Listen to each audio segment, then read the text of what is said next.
Merci de venir voir Thierry pour son talk. Euh, En rapide introduction, je dirais qu'aujourd'hui, encore plus je trouve dans le contexte actuel, on a de plus en plus besoin de faire preuve de sobriété. Et nous aussi, développeurs mobiles, on a notre rôle à jouer, notre responsabilité. Et justement, Thierry, là-dessus, va nous donner des tips, vous donner des tips pour s'orienter dans cette direction, dans cette voie de la sobriété. Et bien, je vais lui laisser la main, parce qu'il est 11, et puis à toi de jouer. Bonne conférence à tous, puis bon courage aussi à toi, Thierry, et à tout à l'heure. Eh bien, bonjour à tous.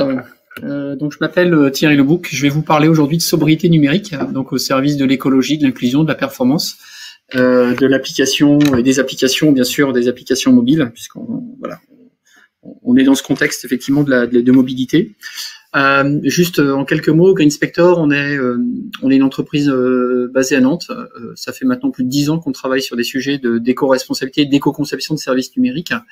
Et on a développé pour ça une solution qui permet de mesurer, qui permet d'analyser les consommations de ressources liées à des parcours et qui vont permettre ensuite de rentrer dans une logique d'action pour diminuer l'impact environnemental et améliorer globalement la performance, la sobriété, l'inclusion d'une application. Voilà. Le sujet principal, c'est qu'on base tout ça sur des mesures réelles qui permettent d'avoir un rendu qui n'est pas biaisé, en tout cas pour de la mesure, jusqu'à la mesure de l'énergie. Et on est assez fiers d'être une entreprise à mission reconnue par le label Solar Impulse. Voilà. Et donc l'objectif aujourd'hui de mon pitch, en fait, c'est de vous parler de cette sobriété. Alors, avant toute chose, en introduction, je voudrais revenir sur un sujet, peut-être que beaucoup d'entre vous connaissent les impacts du numérique, mais je pense que c'est important de l'introduire et de bien comprendre de quoi on va parler après et pourquoi finalement on s'embêterait à parler de sobriété. Nous sommes dans un monde numérique infini, de plus en plus d'usage, de plus en plus de techno, de plus en plus de volume de données, de monde, on va dire, qui nous permettent de constater que tous ces sujets du numérique sont, on va dire, sans limite, dans les contenus, dans la donnée qu'on fait passer, l'instantanéité, les logiques finalement d'être en immersif, etc., l'IoT, des objets connectés de plus en plus nombreux, le cloud, qui nous permet aujourd'hui d'accéder, de scaler dans tous les sens. Et puis bien sûr toutes les données qu'on stocke à tout instant un peu partout. Tout ça nous fait apparaître un monde sans limite. On a aussi bien sûr une progression des nombres d'appareils, de matériel, de plus en plus d'appareils, à peu près 10% de plus d'objets connectés sous quelque forme que ce soit de l'IoT, de la tablette, du PC, du smartphone, etc. Donc 10% de progression par an. On a à peu près dans les données à peu près 24% de progression sur la donnée qui transite dans les réseaux. Et puis quand on regarde les rosaces bien connues d'usage, on va dire qu'est-ce qui se passe en une minute sur Internet, on s'aperçoit que tous les cadrans globalement sont en augmentation régulière. Donc les usages aussi progressent, les temps d'usage et les moments d'usage progressent. Donc tout ça est en progression, donc on est bien sur ce monde sans limite qui pourtant se met en contradiction avec un monde fini de ressources dont on parle beaucoup pour plein de choses, les déplacements, l'énergie qui est encore plus prégnant en ce moment par rapport aux problématiques d'énergie sur la scène internationale. Et on voit bien que derrière, tout ça a des limites en fait. Et donc il y a une confrontation entre un monde sans limite qui est celui du numérique, celui qu'on nous propose aussi, celui qui sont basés sur beaucoup de business models aujourd'hui, et qui font que en fait on est en contradiction finalement entre ces deux sujets. Il faut énormément de matériel pour fabriquer nos beaux joujoux numériques, nos infrastructures numériques. Il faut effectivement pour 1 gramme de puce électronique, il faut 16 kg de matières premières. Et donc, on voit bien que ça crée une tension, ça crée une problématique par rapport à tous ces matériels qu'on fabrique. Et quand on regarde par rapport à tous ces éléments dont on a besoin pour fabriquer ces matériels, eh bien, on se rend compte que certains sont en voie de raréfaction. Certains ont des réserves faibles sur lesquelles on a une visibilité à moins de 30 ans pour beaucoup, et puis d'autres qui sont en cours de raréfaction qu'il faut surveiller et qui seront bien sûr également sous tension dans les années qui viennent. Voilà. Sachant qu'effectivement il y a beaucoup de ces matières qui sont maîtrisées par on va dire des États, ou en tout cas, voilà, il y a aussi une géopolitique liée aux matières premières qui font que derrière, bon, on le voit bien avec le gaz, quand on a une source d'approvisionnement qui se raréfie, ça crée une tension sur le reste du marché, et forcément tout ce qui est accessible, qui correspond finalement à la détention par un pays, peut provoquer aussi des tensions internationales pour pouvoir acquérir ces ressources. Quand on regarde du coup les émissions, on assemble tout ça, on est sur une augmentation croissante de l'impact qui se matérialise ici sur l'indicateur carbone, qui est un des indicateurs environnementaux qu'on suit ou auxquels on est un peu plus habitué que les autres. Mais c'est à peu près 6% de croissance par an. On est à peu près à 4% aujourd'hui, entre 3 et 4, mais on va dire qu'on est à 4%, plus près de 4%, qui correspond à entre l'impact de l'aviation civile, le transport de marchandises au niveau aérien, et on se dirige tout droit en fonction des chemins qu'on va prendre maintenant, dans les années qui viennent, vers l'impact, en gros, en 2025, entre 2025 et 2030, vers l'impact des déplacements en véhicules légers dans le monde entier. Donc on voit bien ce que c'est, on se représente bien l'impact des déplacements, parce que on voit bien le déplacement, le numérique, on a un peu plus de mal, c'est plus insidieux, et du coup, il faut se rendre compte que tout ce qu'on fait dans ce numérique, même si c'est largement déployé, diffusé, etc., va commencer à compter pour beaucoup dans le monde qu'on est en train de se fabriquer. Et donc, bien sûr, derrière, les organisations qui ont une responsabilité doivent fournir des services numériques qui consomment moins, puisque c'est l'éditeur ou celui qui met sur le marché un produit. Bien sûr, il doit prévenir l'usager de la manière dont il doit l'utiliser pour réduire son impact, mais on voit bien que l'organisation qui édite, qui fait fabriquer ou qui fabrique, doit forcément intégrer cette dimension pour éviter que tous ensemble, on aille dans le mur en fait finalement avec un numérique trop gourmand. Derrière, quand on regarde le numérique, pour donner un peu de contexte aussi sur mais où est cet impact finalement, de quoi on parle, il va se retrouver surtout dans le matériel. Si on essaye de comprendre un petit peu comment tout ça fonctionne derrière, et quand on ouvre un peu le capot, c'est plutôt l'impact du matériel, la fabrication et son déchet, qui vont être les principaux, on va dire, sources d'impact du numérique. Donc forcément, c'est là qu'on va agir. Mais quand on est côté data center, ça s'équilibre un peu entre la fabrication et puis je dirais l'exploitation dans le temps de cette infrastructure. Donc et globalement, on arrive à comparer finalement l'usage d'un serveur à un aller-retour Paris-New York sur une année. Vous voyez, on n'est pas très loin. Si vous mettez 2 serveurs de calcul, globalement, vous arrivez sur une année à un vol Paris-New York. Voilà. Donc ça donne aussi des tendances. Et ça permet aussi de dire que tout ça, cette matière dont on a besoin, c'est pour la fabrication, va aussi générer du déchet. Et souvent, ce déchet, on s'aperçoit qu'il est pas très bien maîtrisé, que tous les modèles économiques poussent à ce qu'on ait de plus en plus de déchets électroniques, puisqu'il y a un renouvellement de plus en plus fréquent des matériels. Et un smartphone, par exemple, c'est changé tous les 22 mois en France en moyenne, et 80% sont encore en état de fonctionnement. Donc il y a aussi une éducation, il y a peut-être aussi des pièces d'usure comme la batterie qui sont peut-être à travailler, ou sur lesquelles on doit pouvoir agir un peu plus, puisque c'est aussi une des raisons pour lesquelles on change son smartphone pour avoir une autonomie retrouvée.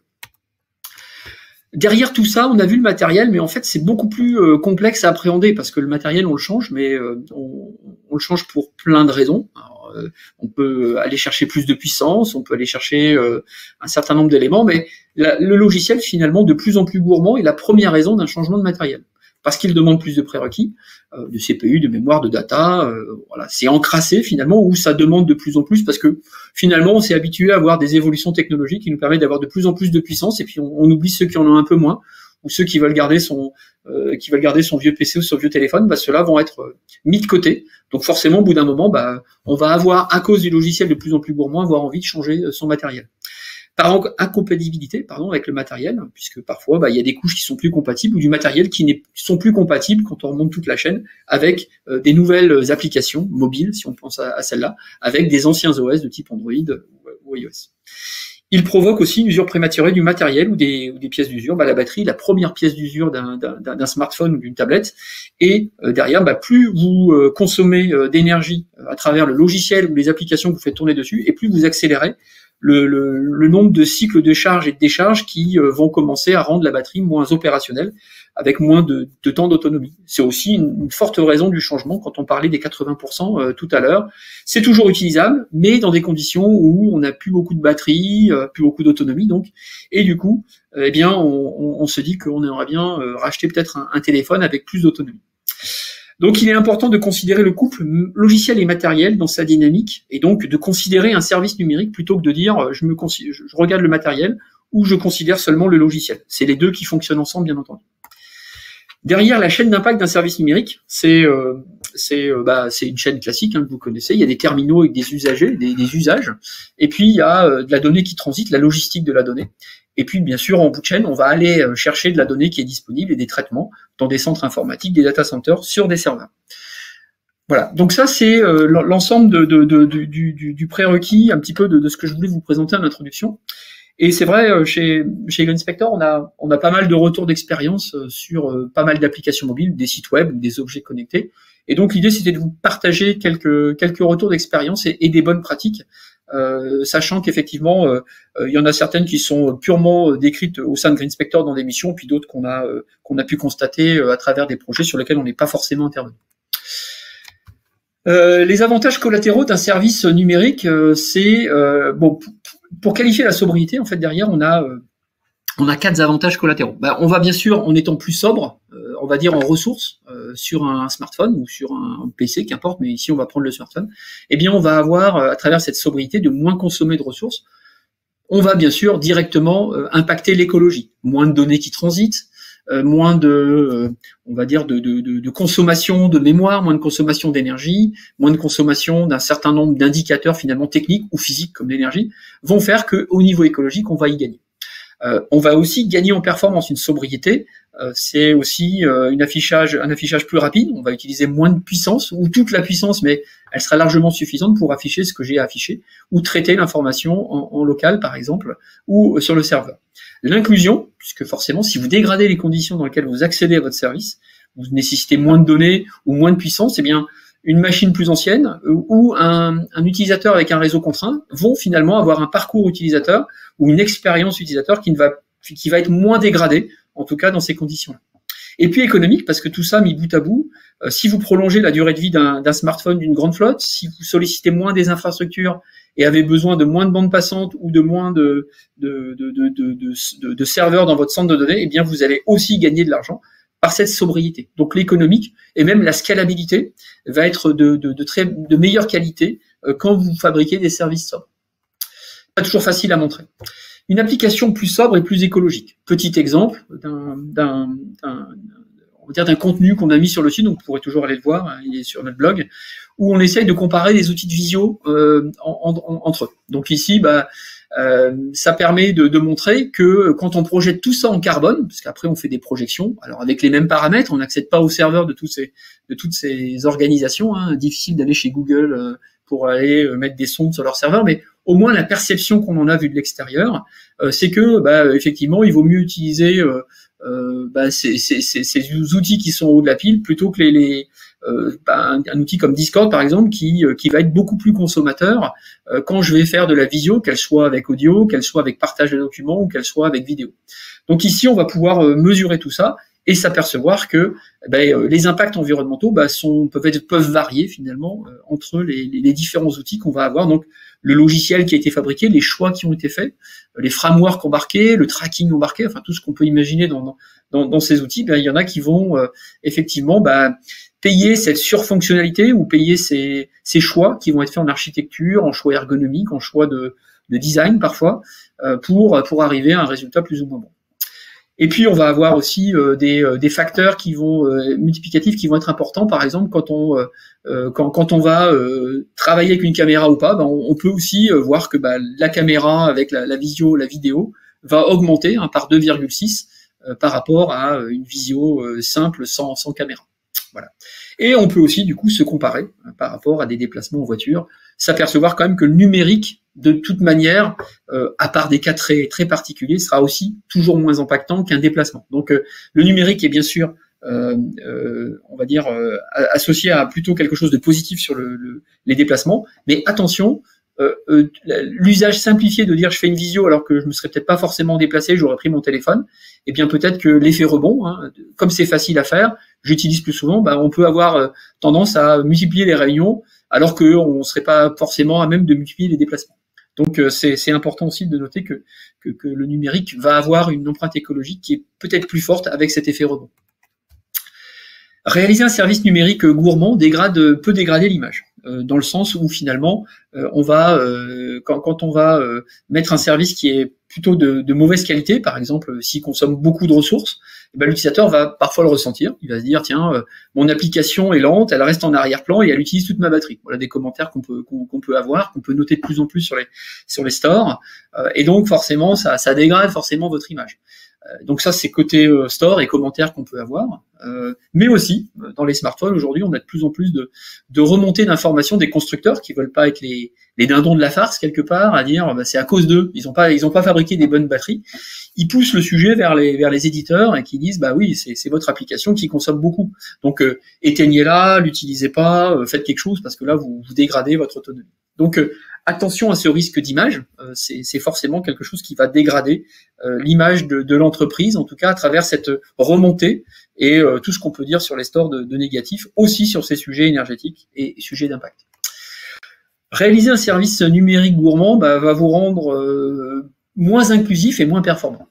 Dans le sens où finalement on attend, notamment en mobilité, beaucoup d'instantanéité. On n'est pas toujours dans les meilleures conditions et aujourd'hui on s'attend à avoir une réponse très rapide. 3 secondes, c'est on va dire un temps qu'on aimerait ne pas dépasser, puisque derrière on sait qu'on perd du monde et effectivement ça nécessite toujours d'avoir ces repères pour avoir une bonne interaction avec son utilisateur.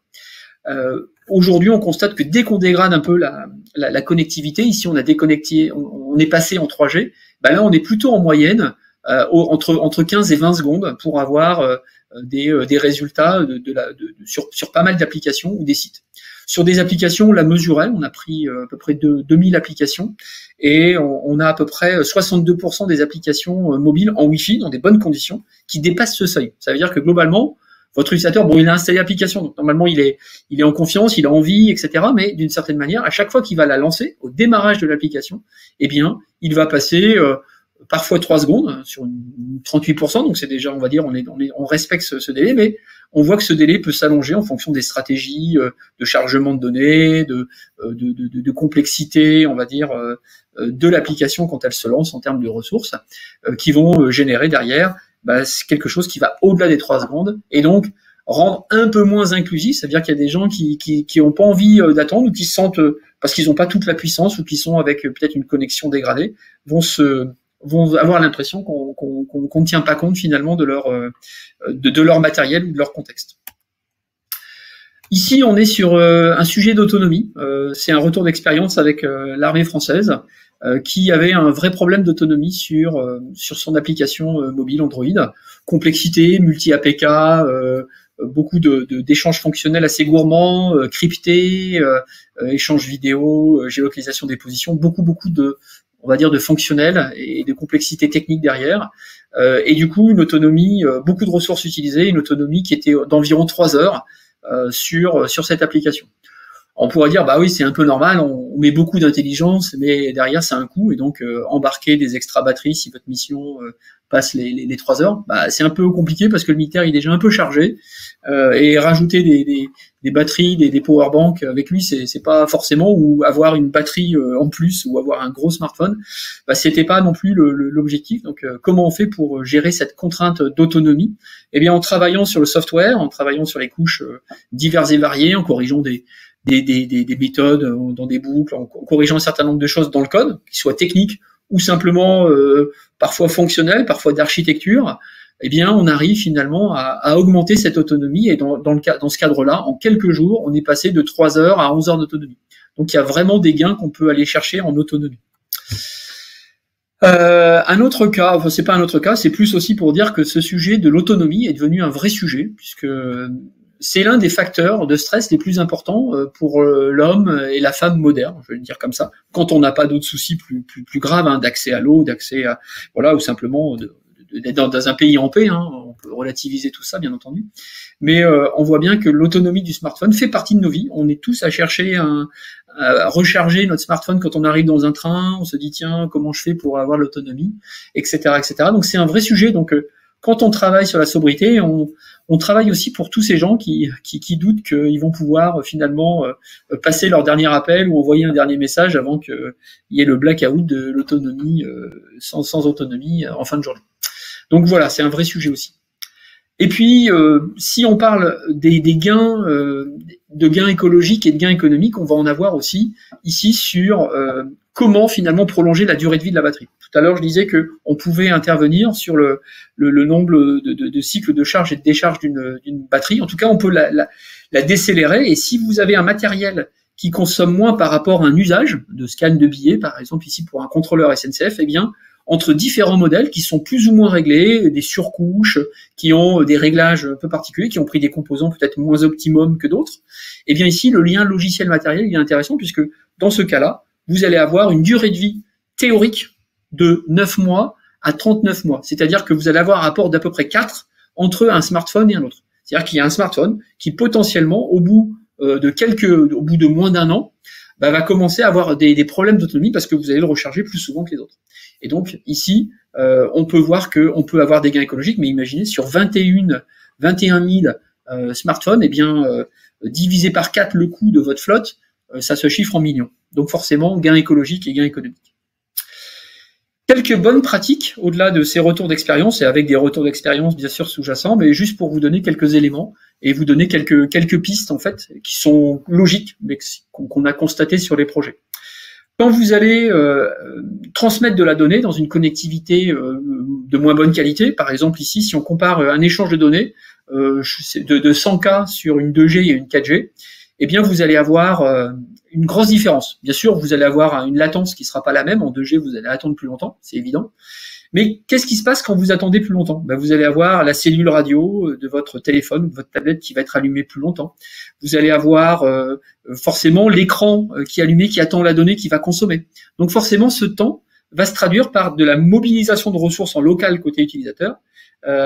Bon, bien sûr, des pertes de paquets, je parle pas de l'aspect réseau, mais forcément, vous allez avoir aussi plus d'impact que côté réseau. Au final, vous allez avoir à la fois une insatisfaction de l'utilisateur, lui, il se rend pas forcément toujours compte qu'il est en 2G, parfois, ou même en 3G, et finalement, il est pas bien servi parce que finalement, vous avez des paquets de données qui sont trop importants pour lui dans les conditions où il est. Et en plus, vous lui faites consommer beaucoup plus d'énergie. Donc ici, 75 plus d'énergie sur un paquet de 100 kilooctets, pardon, pour simplement lui servir, sachant qu'il sera de toute façon pas content de la latence qu'il va pouvoir avoir. Peut-être que la bonne pratique, ça serait de dire, j'attends d'avoir une bonne connectivité pour commencer à faire de l'échange de données un peu plus conséquent. Et les petits échanges peuvent passer, par exemple. Voilà. Donc ça, c'est la stratégie d'échange de données. On peut mieux grouper ces livraisons. Il vaudra mieux grouper les livraisons pour éviter d'avoir au global plus de, trop de bursts de données qui vont aussi derrière générer plus de paquets sur le réseau, avec plus d'entêtes, avec plus de ceci, réveiller plus souvent la cellule radio de votre utilisateur. Donc il vaut mieux finalement grouper vos livraisons de données, vos échanges de données, qu'ils soient d'un côté ou de l'autre, du client vers le serveur ou du serveur vers le mobile, pour finalement réduire aussi votre impact. Adapter les couleurs à la luminosité. Bon, on parle beaucoup du thème sombre, est-ce que c'est vraiment efficace, comment ça se mesure, etc., etc. Il faut, voilà, on l'a fait sur plusieurs projets. On en a fait un récemment sur une application d'un transporteur grand public qui a lancé une application, voilà. On voit que effectivement ici on va avoir un gain, et ça dépend bien sûr du device. Le thème sombre va apporter quelque chose là où le device ne consomme moins quand on affiche un pixel noir versus un pixel blanc. Donc ici, effectivement, on constate des gains. Ici, sur 30 secondes, pour afficher le thème sombre Twitter versus le thème clair ou classique de Twitter, eh bien, on va avoir 23% de gains sur un smartphone AMOLED, OLED. Et donc, forcément, le gain, il est intéressant. Après, le gain, il est intéressant, mais ça va dépendre de la luminosité. Il y a des couleurs qui seront plus neutres. Vous pouvez augmenter la luminosité. Finalement, on va pas avoir de grosses différences. Par contre, il y en a d'autres qui, si vous avez une luminosité, vous êtes outdoor, finalement, vous avez besoin de plus de lumière pour afficher à l'extérieur, eh bien, le blanc est vraiment moins conseillé. Donc, l'affichage en écran noir en outdoor est forcément un peu et pas forcément la bonne solution, parce que là vous pouvez aller jusqu'à 30 ou 35% quand vous augmentez la luminosité de votre smartphone. Donc attention effectivement à ces sujets, parce qu'ils vont avoir un impact forcément sur la batterie, sur la consommation d'énergie en local. Réduire le nombre de trackers, puisque effectivement on en voit de plus en plus. Il faut savoir qu'un tracker a un coût à la fois sur la performance, à la fois sur les transferts de données, mais à la fois aussi sur la consommation d'énergie qui est derrière. À chaque fois que vous rajoutez un tracker, c'est une moyenne, donc c'est difficile de dire pour ce tracker-là ou pour un autre, mais en moyenne, vous allez avoir, pour un tracker sur mobile, à chaque fois que vous en ajoutez un, 8,5% en plus d'impact carbone sur votre application. C'est très moyenné, c'est un chiffre qui est pas facile à manipuler, mais sachez que ça a un impact qui n'est pas neutre. Donc, si vous avez en moyenne 5 trackers, c'est à peu près ce qu'on a constaté sur plus de 2000 applications, eh bien on voit que tout ça va avoir un impact non négligeable. Vous allez augmenter de 30-40% finalement en moyenne votre impact environnemental avec ces trackers. Donc choisissons bien ces trackers, choisissons bien ce qu'on veut traquer, choisissons bien un certain nombre d'éléments, mais sachez qu'en moyenne, on va avoir une consommation plus importante, plus on ajoute finalement de l'intelligence et donc du tracking par exemple. Sur les sujets d'ergonomie, il y a plein de sujets qu'on pourrait voir. J'ai voulu juste retenir cet exemple parce que tout dépend effectivement comment on manipule son application. Mais moins on passe de temps sur une application, mieux c'est. Forcément, le temps d'écran, le temps des ressources dont on va avoir besoin sur une application va avoir un coût environnemental. Donc forcément, il faut voir comment on est performant dans l'usage de l'application et donc l'ergonomie qu'on va proposer à l'utilisateur. Le nombre de clics, le nombre d'actions, mais aussi la facilité finalement de rentrer dans le parcours, d'avoir finalement des choses accessibles facilement, rapidement, et sur lesquelles on a une action rapide et pas obligé de scroller tout en bas pour appuyer sur un bouton. Donc tout ça est important, et moins vous passez de temps et moins vous aurez d'impact. Ensuite, pour conclure sur ces parties bonnes pratiques, 2 slides sur la mesure. La mesure est essentielle. Vous pouvez mettre en place des bonnes pratiques, mais malheureusement, parfois, c'est parmi toutes les bonnes pratiques que vous avez, que vous maîtrisez, que tout le monde a bien opéré dans un projet, eh bien, il y a plein de sujets qu'on n'a pas vus. Parce que finalement, c'est des composants externes, c'est des éléments dans le développement qu'on n'a pas vu, la bonne pratique n'était pas diffusée, voilà. Donc, on va pouvoir, à travers la mesure, pouvoir mesurer là où ça fait mal. Donc, on peut se dire, par exemple, par étape, on va mesurer ce qui se passe sur le parcours, étape par étape, je clique là, je fais ça, j'attends, je scrolle, etc. Donc on va pouvoir mesurer ces étapes, et derrière, on va pouvoir savoir où je consomme, que ce soit sur la performance, la donnée, l'énergie consommée ou d'autres indicateurs. Et bien sûr, derrière, on va faciliter la correction, et puis mettre sous contrôle si on a des modifications fonctionnelles dans un projet, ou aussi des modifications techniques voulues ou subies parfois, des changements d'OS, des changements de navigateur, enfin un certain nombre d'éléments qui peuvent varier et sur lesquels on n'a pas forcément la main. Et puis la mesure, ça permet surtout de traquer des composants, des services externes, des trackers, donc avant de les intégrer. Donc ça c'est plus en amont. Est-ce que vraiment j'intègre? Quel est son impact? Comment je le paramètre pour avoir moins d'impact? Se situer par rapport à d'autres applications, par rapport à des concurrents, pour se fixer des objectifs. Se mettre aussi en intégration continue, mesure continue, en phase de développement pour détecter au plus tôt. L'objectif, c'est de le faire au plus tôt parce que plus on attend et plus c'est structurant peut-être dans le développement, et donc il faut qu'on fasse attention à ça. Et ne pas négliger les phases d'inactivité, foreground ou background, parce qu'il peut se passer pas mal de choses qui peuvent conduire à quelque chose qui surconsomme à plein de moments où finalement on n'a pas d'action directe, mais sur lequel on va avoir des impacts importants côté utilisateur. Et on peut aussi mesurer l'inclusion en dégradant les conditions du test pour voir si, quand j'ai un réseau dégradé ou un device dégradé, eh bien on va avoir des résultats satisfaisants. Le dernier slide, il est à peu près l'heure, donc ne partez pas, il n'en reste qu'un. Juste les facteurs clés de succès.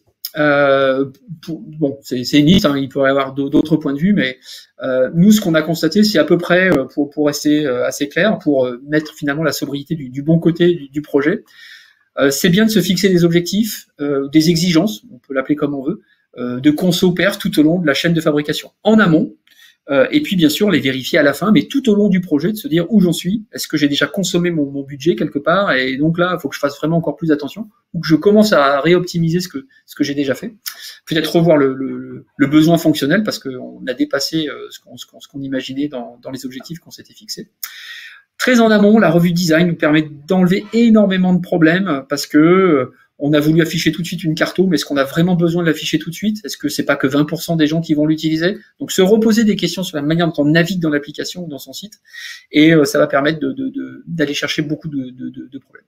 Et puis mettre en place des bonnes pratiques. Il vaut mieux faire bien du premier coup que d'avoir à refaire, défaire et refaire. Donc forcément le coût est moins important. Donc mettre en place des bonnes pratiques, c'est essentiel. Mais ce qui est important, c'est de mettre en place que des bonnes pratiques qui sont associées à notre contexte technico-fonctionnel. On peut avoir des grands référentiels, mais les gens sont un peu perdus dans ces grands référentiels, et donc il faut qu'on arrive à trouver les bonnes pratiques qui soient vraiment dédiées au projet. Mesurer de bout en bout, challenger, améliorer, ne pas dégrader. Ça rejoint un peu la première partie, mais là on est plus dans l'opérationnel, donc plutôt en intégration continue, et dans une vision non technocentrée. C'est pas un sujet technique, c'est un sujet qu'on partage entre la technique, l'ergonomique, la data, le contenu, le fonctionnel, etc., etc. Donc on peut pas dire qu'une application soit mauvaise parce que techniquement on l'a mal développée. Ça peut être un sujet, mais c'est un sujet qu'on doit partager aussi avec le fonctionnel, parce que si le fonctionnel se fait plaisir, eh bien on pourra jamais rattraper pour avoir une application sobre, parce que la technique a ses limites aussi, et on n'arrivera pas à contrecarrer tout ça. Et puis, comme ça a un coût, on fait attention à son produit, c'est de la qualité finalement, eh bien on va plutôt aller là où on passe souvent sur les usages fréquents, pour éviter d'avoir peut-être à ce sens. Enfin, si on n'a pas les budgets, si on n'a pas les moyens, si on n'a pas le temps, aller au moins là où on passe souvent pour pouvoir travailler sur les impacts principaux. Voilà, si vous avez des questions, n'hésitez pas. Ouais, merci pour ton talk, Thierry. Juste pour les questions, là, il y a des talks qui vont prendre sur les 2 tracks à 50. On peut les prendre après, vu que ça en implique. Il y a personne après nous là sur le track 3, donc on peut prendre les deux questions qu'il y a dans le chat si tu veux. C'est juste pour prévenir aussi le public que voilà, il y a d'autres talks sur track 1 et 2 par contre ensuite. Alors, donc on peut prendre si tu veux. Faut les lire parce que pour le record c'est intéressant parce qu'on voit pas les commentaires dans le record. Je te les lis si tu veux. Il serait intéressant de faire un comparatif entre le coût des modifications d'une app pour qu'elle soit plus sobre versus le gain de perf et les gains écologiques. C'est plus une remarque. Est-ce que toi tu l'as déjà fait du coup de faire un comparatif, c'est ça, entre le coût c'est cette... J'ai l'impression que c'est un peu dur à évaluer. C'est le coût des modifications d'une app pour qu'elle soit plus sobre vis-à-vis des gains de performance et les gains écologiques. Eh bien oui, alors il peut y avoir des quick wins, en fait, on a de tout, c'est-à-dire que parfois nous on est arrivé sur des applications des néobanques par exemple, qui ont tout refait, parce qu'au départ on partait de loin, et du coup on pouvait modifier des petites choses, mais globalement ça aurait pas suffi parce qu'il y avait vraiment des briques très structurantes qui étaient très impactantes, donc là le coût est très important, donc après c'est une décision on va dire un peu structurante, mais qui coûte cher.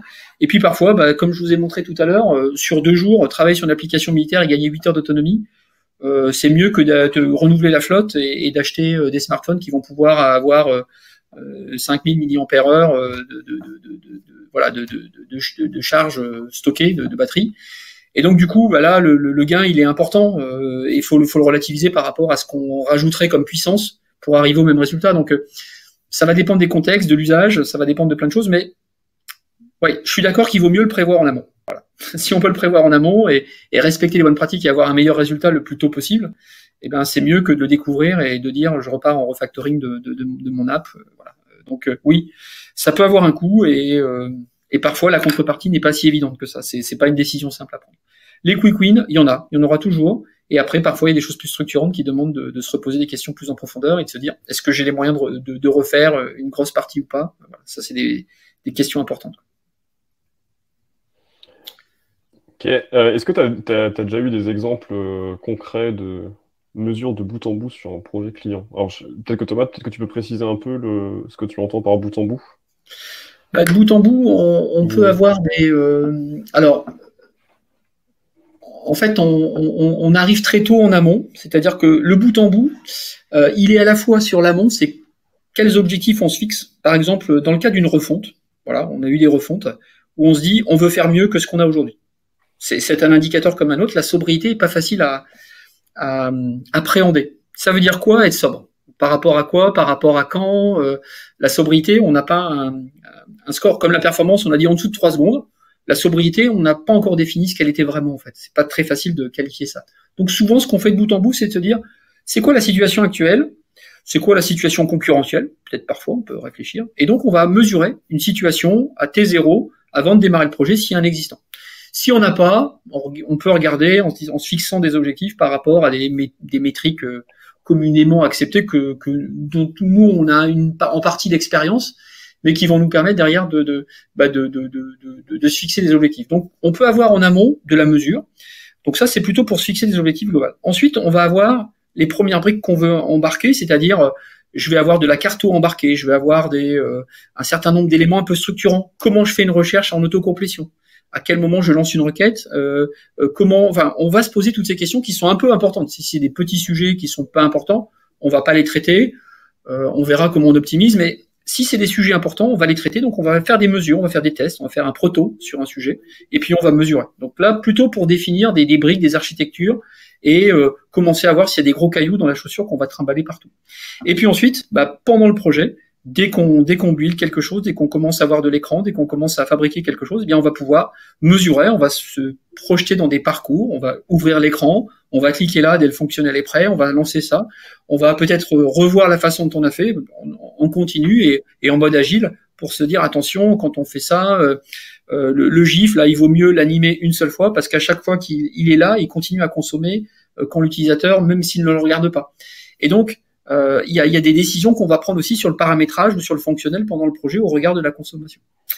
Voilà, donc ça c'est en continu, puis jusqu'au bout, parce qu'à la fin, on mesurera quand c'est en prod. Hein. Donc tout ça peut se faire de bout en bout, et on l'a fait sur un certain nombre de clients. Soit on parlait de l'armée, la gendarmerie nationale, ou des gros projets, mais aussi sur des plus petits projets sur lesquels on intervient. Donc en fait, c'est donner les moyens en interne sur le projet de s'intégrer, on va dire, cette dimension-là, qui est une dimension un peu différente d'autres dimensions. Mais en tout cas, oui, il n'y a pas de souci pour travailler de bout en bout, dès la conception, la revue de design, se poser des questions, puis ensuite la mesure en bout en bout tout au long de l'intégration, on va dire, et du développement. Ok. Je pense qu'on va s'arrêter là. Il y avait juste un commentaire spécifique Android, du coup, c'est pour limiter la taille comment dire, de ce qu'on va transmettre en livraison, on peut plutôt privilégier les app bundles plutôt que les APK. Et ça sera le mot de la fin, je pense. Du coup, merci Thierry. Je vous laisse. Il y a deux autres, encore, je redis, il y a encore les deux autres tracks qui ont un talk là à venir dans 2 minutes. Donc merci à tous, merci Thierry, et puis plus tard tout le monde. Et voilà, à plus.